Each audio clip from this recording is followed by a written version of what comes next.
Hello दोस्तों, हम लोग न्यूज़पेपर एनालिसिस 12 अगस्त 2022 का लेके आए हैं। सबसे पहले तो आप सभी को रक्षाबंधन की हार्दिक शुभकामनाएं।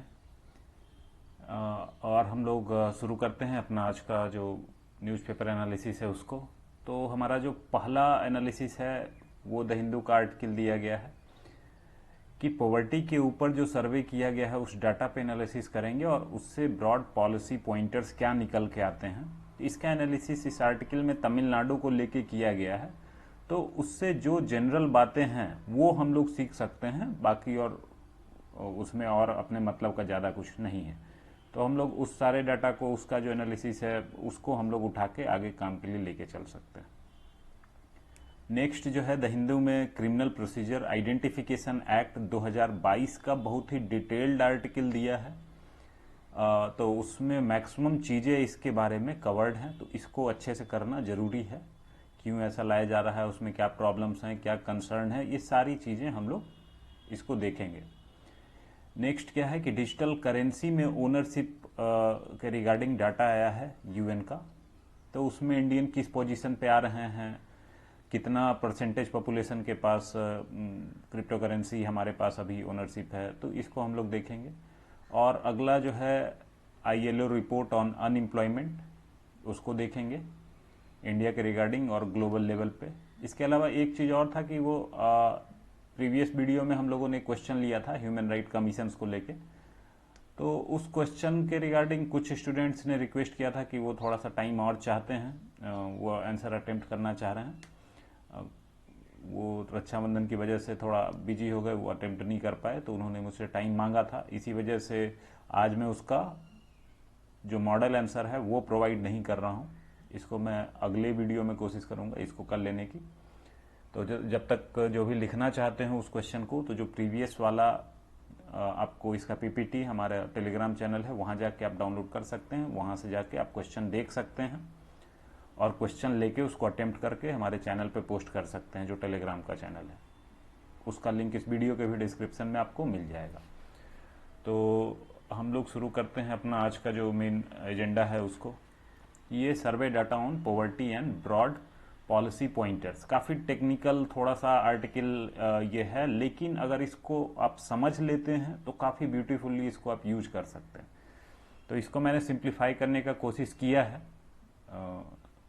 तो हम लोग देखना यहाँ पे शुरू करते हैं। इसमें ये जो है बात शुरू करता है कि नीति आयोग का जो मल्टी डायमेंशनल पॉवर्टी इंडेक्स है एमपीआई, इसमें बेसिकली 3 पैरामीटर्स, ब्रॉड पैरामीटर्स लिए गए हैं। एक आपका हेल्थ है, एजुकेशन है और स्टैंडर्ड ऑफ लिविंग है।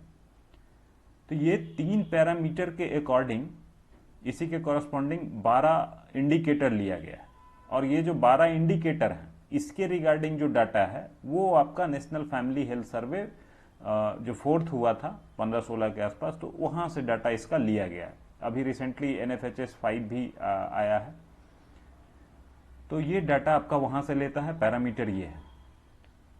अब किसी आदमी को मल्टी डायमेंशनली पुअर कब बोला जाएगा, तो उसका डेफिनेशन ये है कि ये जो 3 पैरामीटर और 12 कॉरस्पॉन्डिंग इंडिकेटर है, इस पे अगर उस आदमी का जो स्कोर है वो 0.33 से अगर ज्यादा हो जाता है तब उसको मल्टी डायमेंशनली पुअर बोला जाएगा उस व्यक्ति को। इसके आगे जो है जो इंडेक्स प्रिपेयर किया गया है उसमें 2 चीज को लिया गया है, एक तो हेड काउंट रेशियो को और एक है इंटेंसिटी ऑफ पॉवर्टी को। तो हेड काउंट रेशियो ये होता है कि आपके पॉपुलेशन का कितना प्रतिशत आबादी जो है वो आपका गरीब है, उसको गरीब में काउंट किया जाएगा। तो इसके लिए क्या किया जाता है कि उतने सारे लोग जिनका कि डिप्राइवेशन स्कोर जो है 0.33 से ज्यादा है, उसका number divided by total population, ये करेंगे तो आपको मिल जाएगा कि कितने लोग हमारे यहां पे पुअर हैं। इसी को हेड काउंट रेशियो बोला गया है, HCR। ठीक है, इसके आगे हम लोग जो अगला कंसेप्ट है इसको समझ लेते हैं, इंटेंसिटी ऑफ पॉवर्टी को। तो इंटेंसिटी ऑफ पॉवर्टी क्या है कि weighted average deprivation score of multi dimensionally poor. मतलब क्या है कि आप कितने गरीब हैं, एक तो गरीब की संख्या हो गई, एक होता है कि गरीबी में भी कोई आदमी अगर गरीबी रेखा से जस्ट नीचे है, कोई बहुत नीचे है, तो उसको आप कैसे मेजर करेंगे? उसके लिए जो है इसी का जो डिप्राइवेशन स्कोर है, जो 3 पैरामीटर हम लोगों ने देखा, उस 3 पैरामीटर के अकॉर्डिंग उसका स्कोर चेक किया जाएगा। अगर उसका स्कोर में आप कितना ज्यादा, वहां पे आपका गरीबी का इंटेंसिटी दिखेगा कि आप कितना गरीब हैं। ये दोनों डाटा, हेड काउंट रेशियो और इंटेंसिटी ऑफ पॉवर्टी, ये तमिलनाडु के लिए देखा गया कि जो हेड काउंट रेशियो है ये 2015-16 में 4.89% था, जो कि घट के 1.57% हो गया 2020-21 में। हेड काउंट रेशियो मतलब नंबर ऑफ पुअर वाला, और इंटेंसिटी ऑफ पॉवर्टी मतलब कि जो आदमी है वो कितना गरीब है, एक सिंगल आदमी, उसकी गरीबी का लेवल क्या है। तो तमिलनाडु में जो इंटेंसिटी ऑफ पॉवर्टी है, इसी पीरियड को अगर कंसीडर करें 15-16 से 20-21 का पीरियड, तो इसमें इंटेंसिटी जो है काफी मार्जिनली उसमें कमी आई है। मतलब 39.97% था 15-16 में, जो अभी घट के 38.78% पे आया है। तो इन दो कंसेप्ट को हम लोगों ने क्यों सीखा? तो सीखने का कारण यह है कि जो आपका मल्टी डायमेंशनल पॉवर्टी इंडेक्स है, उसमें जो आपकी रैंकिंग निकलेगी, जो स्कोर आपका आएगा, वो होता है आपका हेड काउंट रेशियो इनटू, उसमें आप मल्टीप्लाई करते हैं इंटेंसिटी ऑफ पॉवर्टी को। तो जो तमिलनाडु का एमपीआई है, मल्टी डायमेंशनल पॉवर्टी इंडेक्स, जो नीति आयोग के द्वारा दिया जा रहा है, तो इसमें देखा गया कि जो 15-16 से 19-20 वाला जो पीरियड है उसमें डिक्लाइन हुआ है 0.020 से 0.006 तक ये एमपीआई आया है। और ये जो डिक्लाइन है वो मेनली आपको दिखेगा कि हेड काउंट रेशियो में कमी ज्यादा आई है, जबकि जो इंटेंसिटी ऑफ पॉवर्टी है वो बहुत ज्यादा अंतर नहीं हुआ है, 39 से 38 आया है। तो उस नंबर से भी इसमें काफी ज्यादा प्रभाव यहां पे देखने को मिला है, जिसकी वजह से तमिलनाडु जो है दिखेगा कि कम मल्टी डायमेंशनली पुअर वहां पे लोग हैं। अब इसका एनालिसिस करते हैं मल्टी डायमेंशनल पॉवर्टी इंडेक्स का। तो इसमें हम लोग एक चीज को समझ सकते हैं कि लोग जो है कुछ फंक्शन में, एक आध फंक्शन ही ऐसा होगा, जैसे मान लीजिए 12 पैरामीटर में कोई एक आध पैरामीटर, 12 जो इंडिकेटर है उसमें किसी एक आध इंडिकेटर में बहुत ही सीवियरली वो डिप्राइव्ड है, उनको वो सुविधा नहीं मिल पा रही, बाकी 11 में ठीक ठाक है, तो उनका स्कोर तो आपका 0.33 से नीचे ही रहेगा, तब वो मल्टी डायमेंशनली जो पुअर है उसके डेफिनेशन में ही नहीं आएगा। तो ये जो एमपीआई का है, तो इसमें पूरा 100% कैप्चर हो जाए डाटा कि वो आदमी सही में हर दिशा से गरीब नहीं है, ये इंश्योर नहीं कर सकते हैं। ये इसका एनालिसिस का पहला पॉइंट। और सजेशन के तौर पे इसका ये है कि अगर आपको पॉवर्टी पे अटैक करना है, उसको खत्म करना है, तो अप्रोच जो है हमारा वो मल्टी डायमेंशनल ना होते हुए यूनिवर्सल होना चाहिए, मतलब हर दिशा से। तो पहला एनालिसिस ये हो गया। दूसरा एनालिसिस चलते हैं। दूसरा एनालिसिस ये कहता है कि जो हेड काउंट रेशियो है और इंटेंसिटी ऑफ पॉवर्टी है, इसको जो है सेग्रीगेट कर सकते हैं आप एमपीआई, क्योंकि हर लेवल पे कैलकुलेट किया जा रहा है कि जेंडर लेवल पे क्या स्थिति है, पुरुष की क्या स्थिति, महिलाओं की क्या स्थिति, एज ग्रुप पे उसको डिवाइड कर सकते हैं, कास्ट वाइज डिवाइड किया जा सकता है, रिलीजन वाइज कर सकते हैं, रीजन वाइज कर सकते हैं। तो ये आपको बिल्कुल हर लेवल पे डाटा उपलब्ध करा देता है। इससे क्या फायदा होगा कि आप कोई भी अगर पॉलिसी बनाते हैं तो आपके पास एक ऑलरेडी डाटा है, वो आपका आधार बन सकता है उस पॉलिसी के लिए। लेकिन ये डिपेंड करेगा कि जो एनएफएचएस का सर्वे का डाटा है उसकी क्वालिटी कैसी है। अगर वो क्वालिटी में कहीं पे अगर दिक्कत है तो पूरा का पूरा डाटा ही आपका फेल है, फिर उसमें आपको कोई जो ऑन ग्राउंड रियलिटी है उसके साथ में मिलता जुलता कुछ आपको नहीं मिलेगा। तो आप जो पॉलिसी बनाएंगे उसमें भी उसका गलत प्रभाव दिखेगा। अब क्वालिटी की बात की गई है, NFHS national family health survey, उसका जो डाटा है उसकी क्वालिटी को कई बार पास्ट में भी डिबेट किया गया है और साथ में उसमें इंप्रूवमेंट भी कंटिन्यूअस आता रहा है। जैसे जो अभी रिसेंट वाला जो सर्वे किया गया था एनएफएचएस 5, तो ये 2 फेज में हुआ था। ये राइटर जो है तमिलनाडु को ही कंसंट्रेट करके लिख रहे हैं, तो तमिलनाडु का एग्जाम्पल दिया इन्होंने कि जो 30% हाउस होल्ड थे उनको पहले प्री पैंडेमिक पीरियड में सर्वे किया गया था, कोरोना से पहले, और बाकी जो 70% है उनको लॉकडाउन पीरियड के बाद में सर्वे किया गया। इससे हुआ कि जो पैंडेमिक है, जो कोरोना था, उसका भी इम्पैक्ट देखने को मिला। तो एक इंटरेस्टिंग सा यहाँ पे जो एनालिसिस इनका निकल के आया है वो ये है कि पैंडेमिक की वजह से जो 21 साल से कम उम्र की महिलाएं थीं उनमें प्रेगनेंसी ज़्यादा देखने को मिली। और दूसरा ये कि जो डेथ पर 1000 हाउस होल्ड था वो भी बढ़ा था, वो जो कि कोरोना के इम्पैक्ट को दिखा रहा था। तो इस आर्टिकल में हमारे पास इतना है। इसमें जो हमारे पास सीखने वाली चीज है head count ratio, intensity of poverty, MPI आप कैसे कैलकुलेट करते हैं, इसको आपको प्रीलिम्स में भी पूछा जा सकता है। तो इस चीज को थोड़ा बहुत जानना जरूरी है। और किसी भी लेवल पे आपको मल्टी डायमेंशनल पॉवर्टी इंडेक्स को एनालाइज करने के लिए भी किसी क्वेश्चन में पूछा जा सकता है। तो पॉवर्टी मेजरमेंट वाला जो तरीका है उसमें बोला जाएगा कि अभी तक क्या क्या हम लोग यूज करते हैं, नया जो आया है एमपीआई उसको आप एनालाइज करें, उसका मूल्यांकन करें। तो इसके लिए ये जरूरी है इस चीज को जानना। तो इस आर्टिकल में हमारे पास इतना था। हम लोग चलते हैं अपना जो नेक्स्ट आर्टिकल है उस पर। यह है आपका क्रिमिनल प्रोसीजर आइडेंटिफिकेशन एक्ट 2022। ये अभी नया एक्ट लाया गया है, इसको लागू कर दिया गया है, इसको इफेक्ट में लाया गया है। पास तो पहले ही कर दिया गया था, तो इसको जो है 4 अगस्त 2022 से इफेक्ट में लाया गया है। तो ये किसके रिगार्डिंग है, क्या चीजें हैं, इसको हम लोग देख लेते हैं। इसके पहले सेम पर्पस के लिए हमारा एक लॉ एग्जिस्ट कर रहा था जिसको कि नाम दिया गया था आइडेंटिफिकेशन ऑफ प्रिजनर्स एक्ट 1920। इसके हिसाब से क्या है कि जो लॉ इन्फोर्समेंट एजेंसीज हैं उनको लीगल सैंक्शन दिया गया, कानूनी तौर पे उनको अधिकृत किया गया कि आप जो कन्विक्ट हैं या फिर जो पर्सन अरेस्ट हुए हैं उनका मेजरमेंट लिया जाए।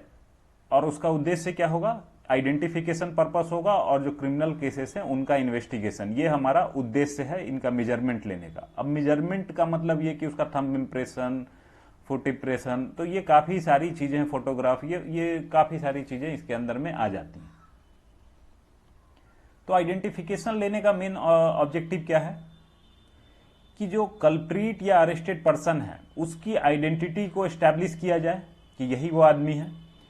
दूसरा क्या है कि जो रिपीटेड ऑफेंडर्स हैं, कंटिन्यूअसली वो क्राइम करते जा रहे हैं, तो उनको आइडेंटिफाई किया जा सकता है इसकी मदद से, क्योंकि ऑलरेडी हमारे पास इसका डाटा रहेगा। नेक्स्ट क्या है कि अगर पहले पास्ट में कभी कन्विक्शन हुआ है तो उसको भी एस्टैब्लिश करने के लिए इस डाटा का प्रयोग किया जा सकता है। ये जो एक्ट लाया गया था आइडेंटिफिकेशन ऑफ प्रिजनर्स एक्ट 1920, ये तब आया था जबकि आपका फिंगरप्रिंट, फुटप्रिंट, ये और मान लीजिए और भी बहुत सारा जो फोटोग्राफ है ये ज्यादा एक्यूरेट और रिलायबल होने लग गया था। ये तो ऐसे इंडिया में जब लाया गया था तो ब्रिटिश राज में इसको लाया गया था। तो उस समय पे इस चीज के लिए लाया गया था कि जिस पर्सन का फिंगरप्रिंट या फोटोग्राफ लिया जा रहा है वो इसको रिफ्यूज ना कर सके। वो वहां पे अपनी सहमति, उसकी सहमति की कोई बात ही नहीं थी, तो उसको ये चीज देना पड़ेगा। फिर अगर ये हमारे पास ऑलरेडी एग्जिस्ट कर रहा था इसके रिगार्डिंग लॉ, तो हम लोग इसको अभी क्यों अमेंड कर रहे हैं? तो अमेंडमेंट का कारण हम लोग देखते हैं कि 1980 में ही जो हमारा 87th लॉ कमीशन था, इन्होंने सुप्रीम कोर्ट एक जजमेंट में बोली थी कि इसमें अमेंडमेंट की जरूरत है क्योंकि बहुत सारे नए नए चीज आ चुके हैं। फॉर एग्जांपल जो पाम इम्प्रेशन है उसकी एक्यूरेसी बढ़ गई, स्पेसिमेन सिग्नेचर या फिर आपका स्पेसिमेन ऑफ वॉइस, ये चीज की उस समय पे रिकॉर्डिंग की जा सकती थी, उसको लिया जा सकता था। अभी जो है और भी चीजें आ गई हैं, फॉरेंसिक चीजें, डीएनए वाला एनालिसिस, वो सारी चीजें अभी इसके अंतर्गत में आ जा रही है। तो अभी उसको अमेंड करके सारी चीजों को उसमें इंक्लूड करने का पावर जो है लॉ इन्फोर्समेंट एजेंसी को दिया जाना मस्ट है, वो जरूरी है। इसीलिए इसमें अभी करंट में बदलाव लाया गया है। तो जो नया लॉ है वो आपका जो पुराना लॉ भी प्रोवाइड करा रहा था, लॉ इन्फोर्समेंट एजेंसी को लीगल सैंक्शन दे रहा था कि आपको कानूनी रूप से अधिकृत किया जाता है कि आप मेजरमेंट कलेक्ट कर सकें। दूसरा चीज ये एस्टैब्लिश करता है कि एक डाटाबेस बनाया जाएगा इन सारे यूजेबल जो मेजरमेंट्स लिए जाएंगे उनको। इसके लिए स्टेट लेवल पे स्टेट अपना खुद जो एप्रोप्रिएट अथॉरिटी होगा वो लोग नोटिफाई करेंगे कि किनको वो ये अधिकार देना चाह रहे हैं। सेंट्रल लेवल पे जो एनसीआरबी है उनको ये अधिकार दिया जा रहा है। National crime records bureau. तो वो जो है डाटा कलेक्ट करेंगे, डाटा मैनेज करेंगे, स्टोर करेंगे, ये उनका काम होगा। लेकिन इसके रिगार्डिंग कुछ कंसर्न रेज किया गया है कि इसमें कुछ कुछ प्रॉब्लम्स हैं। तो जो पहला कंसर्न रेज किया गया है वो उसका ग्राउंड है against the right to privacy. अभी राइट टू प्राइवेसी जो है केस पुट्टुस्वामी केस में बताया गया कि this is a part of fundamental right. तो ये लोग के फंडामेंटल राइट के अगेंस्ट जा सकता है, प्राइवेसी के राइट के अगेंस्ट है। तो इसके लिए काफी सारा वॉइस इसके अगेंस्ट में रेज हुआ है। नेक्स्ट ये चीज है कि इसमें जो है इस डाटा को एनालाइज करके उसका बिहेवियरल एटीट्यूड जो क्राइम है करने वाला, उसको निकालने का भी प्रोविजन है कि उसको एनालाइज करके उसका यूज किया जाए। तो इसका डाटा एक्चुअली अगर पॉजिटिव सेंस में देखें तो प्रेडिक्टिव पॉलिसिंग के लिए यूज किया जा सकता है कि कैसे क्राइम को अगर प्रेडिक्ट करके उस पर कुछ एक्शन ले लिया जाए तो पहले क्राइम को रोका जा सकता है। लेकिन इसका जो है मिस यूज हो सकता है स्टीरियोटाइपिंग के लिए, किसी स्पेसिफिक पर्टिकुलर क्लास, कम्युनिटी या जेंडर को साइड करने के लिए, किसी उसके खिलाफ स्टीरियोटाइप बना देने के लिए कि ये जो कम्युनिटी है स्पेसिफिकली क्राइम में ज़्यादा इन्वॉल्व होती है या इस तरीके के क्राइम में ज़्यादा इन्वॉल्व होती है। तो ये हो सकता है, संभावित है। इसी वजह से इस एक्ट में ही इसका जो उद्देश्य है वो क्लियरली डिफाइन कर दिया जाना चाहिए। सजेशन अगर इसको सुधारने की अगर बात की गई तो नेक्स्ट हम लोग देखते हैं कि पहले वाला जो आपका एक्ट है 1920 वाला, तो उस एक्ट के हिसाब से अगर आपको किसी भी इस तरीके के ऑफेंस में गिरफ्तार किया गया है या आपको कन्विक्ट कर दिया गया है जहां की पनिशमेंट जो है 1 साल से ज्यादा समय के लिए आपको मिलने वाला है, तो ये पुराने वाले में था। लेकिन जो अभी वाला है वो उसमें आपको मेजरमेंट लिया जा सकता है अगर आपको किसी भी तरीके के ऑफेंस के लिए कन्विक्ट या अरेस्ट किया जाता है। छोटा से छोटा ऑफेंस, मान लीजिए ट्रैफिक आपने वायलेट किया, इसके लिए भी आपका मेजरमेंट ले लिया जा सकता है। तो इसका क्या इंपैक्ट पड़ेगा कि जो लोअर लेवल पे है लॉ इन्फोर्समेंट, इसका मिस यूज कर सकती है, किसी को भी पकड़ के हैरेस कर सकती है। फिर नेक्स्ट क्या है कि जो ऑलरेडी ओवरबर्डन हमारा इन्वेस्टिगेशन सिस्टम है उसको और भी ज्यादा एक एक्स्ट्रा टास्क ऐड कर दिया गया कि आपको जो है जो भी कन्विक्ट या अरेस्टेड पर्सन होंगे उनका डाटा कलेक्ट करना है, उसको स्टोर करना है, उसके मेजरमेंट को। और अब डाटा भी जो स्टोर होगा उसको आपको बेहतर क्वालिटी में स्टोर करना पड़ेगा, प्रॉपर फॉर्मेट में स्टोर करना पड़ेगा, क्योंकि जो डाटा स्टोर है वो 75 ईयर्स के लिए होने वाला है, उसको 75 ईयर्स के लिए स्टोर करने का प्रोविजन है। नेक्स्ट हम इसमें देखते हैं कि इस लॉ में एक चीज और जोड़ा गया है कि अगर आपका कोई जो ऑफेंस है वो 7 साल से कम उसमें सजा मिलती है, उसके लिए आपको अरेस्ट किया गया है, या फिर जो आपने क्राइम किया गया है वो उसमें वुमेन या चाइल्ड के खिलाफ जो क्राइम है उसके रिलेटेड कोई केस नहीं है, तब आपको आप बाधित नहीं है कि आपको जो है बायोलॉजिकल सैंपल अपना देना है। आप बाध्य नहीं है उस केस में, आपकी अगर मर्जी है आप कंसेंट देते हैं तभी आपका बायोलॉजिकल सैंपल लिया जाएगा।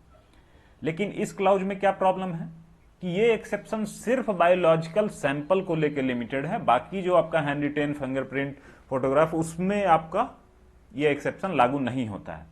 और साथ में इसको पुलिस ऑफिसर कितनी हद तक बताते हैं आपको, कितनी हद तक आपको ऑब्लिगेशन जो है आपके ऊपर बाध्यता नहीं है इस केस में, किस हद तक आप इस चीज को पुलिस ऑफिसर के अगेंस्ट में अपनी बात रख पाते हैं, ये भी एक प्रॉब्लम की बात अभी होती है।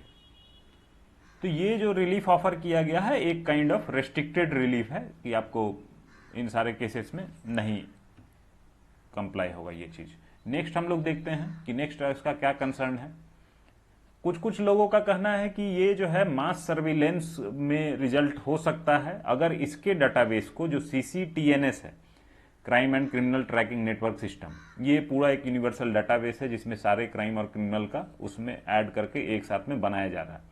तो ये अभी फंक्शनल है और उसमें और भी डाटा ऐड किया जा रहा है, मैक्सिमम स्टेट को इसमें इंक्लूड किया जा रहा है।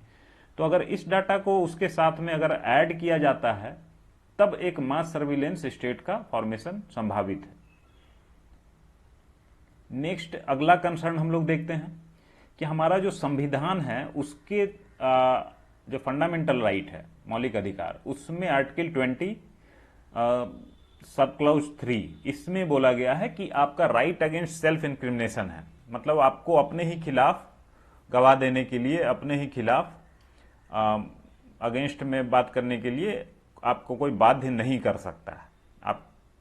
लेकिन सुप्रीम कोर्ट ने प्रीवियसली ही इस चीज को बोल दिया है कि यहां पे ये जो बात है वो सेल्फ इंक्रिमिनेशन में तब तक नहीं आएगा जब तक कि कोई जो एविडेंस आपसे कलेक्ट किया जा रहा है उसका आपका किसी बाहरी दबाव की वजह से उसमें कोई परिवर्तन नहीं आने वाला है। जैसे सिग्नेचर है, उसमें कोई वैसा परिवर्तन आने वाली कोई बात नहीं है, वो आप कर सकते हैं। बायोलॉजिकल सैंपल अगर लिया जा रहा है तो उसमें कोई बदलाव तो आएगा नहीं। ब्लड सैंपल लिया जा रहा है, ब्लड ग्रुप आपका चेंज हो नहीं जाएगा, किसी भी तरीके का कोई भी प्रेशर है तो इस वजह से इसको इसके अंतर्गत में नहीं रखने का सलाह जो है सुप्रीम कोर्ट पहले ही इसके बारे में क्लैरिटी दे चुकी है। तो ये जो कंसर्न है ये स्टैंड नहीं करता है। अगला एक कंसर्न अपोजिशन पार्टीज ने रेज किया है कि जो ये एक्ट पास कराया गया पार्लियामेंट में, इसको पब्लिक कंसल्टेशन के लिए सबमिट नहीं किया गया था, ना ही इसको पार्लियामेंट्री स्टैंडिंग कमेटी को भेजा गया था। तो ये पूरा डिस्कशन इसके ऊपर, इस बिल के ऊपर नहीं हुआ है। तो इस वजह से जो विरोधी पार्टी है इसके खिलाफ आवाज उठा रही थी। गवर्नमेंट का क्या कहना है इस रिगार्डिंग में? तो गवर्नमेंट ने कहा है कि जो प्राइवेसी और डाटा प्रोटेक्शन रिलेटेड जो कंसर्न रेज किया जा रहा है उसको एड्रेस कर लिया जाएगा जो लॉ से रिगार्डिंग जो रूल बनने वाला है, क्योंकि लॉ तो डायरेक्टली उसको इंप्लीमेंट करने के लिए अलग से रूल बनता है, तो उस रूल में इस चीज को ऐड कर लिया जाएगा, जैसा कि गवर्नमेंट कह रही है। यहां अभी तत्काल परिस्थिति अगर देखें तो इस लॉ को चैलेंज किया गया है दिल्ली हाई कोर्ट में, और जो कोर्ट है उन्होंने निर्देश दिया है सेंट्रल गवर्नमेंट को कि आप अपना रिप्लाई जो है इसके रिगार्डिंग फाइल करें, हमारे पास भेजें। तो अभी मुद्दा चल रहा है, आगे क्या होता है, लॉ स्टैंड करेगा नहीं करेगा, वो तो आगे जैसे जो भी प्रोग्रेस होगा आने पे हम लोग इसको डिस्कस करेंगे। तो इस आर्टिकल में हमारे पास इतना था। नेक्स्ट जो है हम लोग इस पे, हाँ एक चीज इसी में और है कि जो पुराना वाला और नया वाला लॉ है उसका कंपैरिजन इस टेबल में दिया गया है। उसमें जो ग्राउंड है उसको देख लेंगे, किसका आप मेजरमेंट ले सकते हैं। ये वाला आपका इस टेबल में है, और क्रिमिनल प्रोसीजर आइडेंटिफिकेशन एक्ट में आप किसको ले सकते हैं। तो ये बात बहुत ही क्लियर है, इसको आप वीडियो पॉज करके एक बार इसको देख लेंगे तो क्लैरिटी रहेगी। इसको ऑलरेडी एक्चुअली मैंने यहाँ पे डिस्कस कर दिया है पास्ट में, इस वजह से रिपीटेड करने का कोई मतलब नहीं है। फिर अगला ग्राउंड आप देख लीजिए कि मेजरमेंट किस किस चीज़ों का लिया जा सकता है, कितने दिनों तक इसको स्टोर रखना है। अगर मान लीजिए आपको कन्विक्शन से फ्री हो गया, आपको एक्विटल मिल गया, तो आपका डाटा रखा जाएगा कि छोड़ा जाएगा। तो ये सारी चीज़ें इसमें इस टेबल में है। उस टेबल में आप इसको एक बार स्टडी कर सकते हैं वीडियो पॉज करके, या फिर इसका जो पीपीटी आपका टेलीग्राम चैनल पे डाला जाएगा तो वहाँ से भी आप जाके इसको एक बार पढ़ सकते हैं। इसमें कोई समझाने वाली बात ज़्यादा है नहीं। हम लोग चलते हैं अपना जो अगला है, यूएन का एक डाटा आया है कि भारत की 7.3% आबादी जो है उनके पास डिजिटल करेंसी थी 2021 में, जो कि दुनिया में 7th नंबर पे थी। अगर मैप वाइज देखें तो सबसे ज़्यादा जो है यूक्रेन में रहा, 12.7% पॉपुलेशन के पास ये चीज़ था। रसिया सेकेंड नंबर पे आया 11.9%। तो इसी तरीके से अब लोग वेनेजुएला जो है 10.3%, यूएस फिर सिंगापुर 9.4%, यूएसए 8.3%, केनिया 8.5%, इंडिया 7.3%। ये एक ऐसे इंपॉर्टेंट है हमारे लिए, क्योंकि अगर हम लोग अपना टैक्स पेयर की संख्या देखें तो हमारे पास टैक्स पेयर की संख्या लगभग 8 करोड़ के आसपास है। अगर हम लोग टोटल पॉपुलेशन अपना 136 के आसपास अगर मान लेते हैं, 136 करोड़, तो उसमें से 8 करोड़ आदमी टैक्स पे कर रहा है, मतलब 6% के आसपास हमारा टैक्स पेयर है। जबकि जो क्रिप्टो करेंसी होल्डर है वो 7.3% आदमी क्रिप्टो करेंसी होल्ड कर रहा है।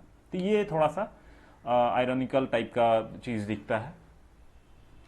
तो इस डाटा में इसी को वर्ड फॉर्मेट में जो उसकी बातें हैं उसको लिखा गया है। तो कहीं पे भी अगर क्वेश्चन आता है डिजिटल करेंसी, क्रिप्टो करेंसी, कैसे इसका ग्रोथ है, कितने लोग तक पहुंचा है, तो ये हम लोग इस डाटा को कोट कर सकते हैं। यूएन का डाटा है, बहुत ही ऑथेंटिक होता है, तो इसको आप आंसर में बहुत ही अच्छे तरीके से लिख सकते हैं, यूज कर सकते हैं। अगला जो है आईएलओ का रिपोर्ट आया है। इस रिपोर्ट का जो नाम है वो है global employment trends for youth 2022 report. इसके हिसाब से जो ग्लोबली है अनएम्प्लॉयड यूथ की संख्या जो इस साल के रिपोर्ट में है वो 73 मिलियन है, जो कि लास्ट ईयर के रिपोर्ट में 75 मिलियन अनएम्प्लॉयड यूथ की संख्या थी। तो उससे 2 मिलियन की कमी आई है। तो ये दिखाता है कि जो कोरोना का इम्पैक्ट था वो धीरे धीरे यहाँ पे एम्प्लॉयमेंट के सेक्टर में उसका इम्पैक्ट कम होता दिख रहा है।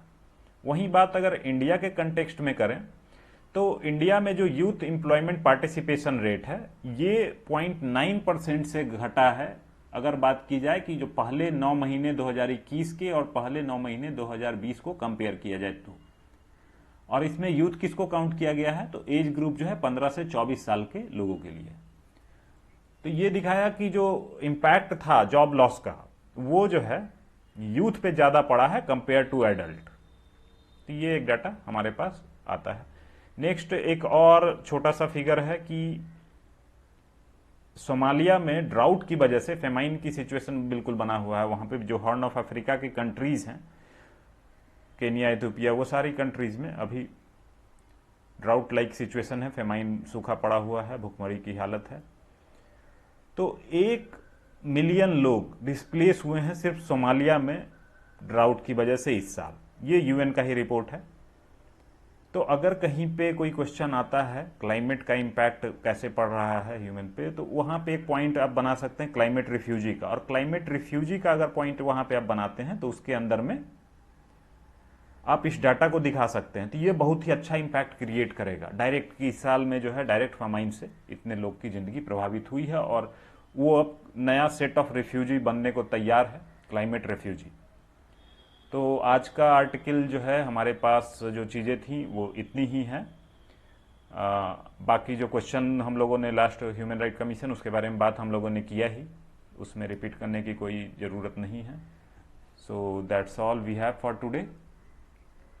Thank you all for watching the video. इसको आप जितने भी नीडी लोग हैं उन तक शेयर करें ताकि मैक्सिमम लोगों को फ़ायदा पहुंच सके। We have that's all we have today.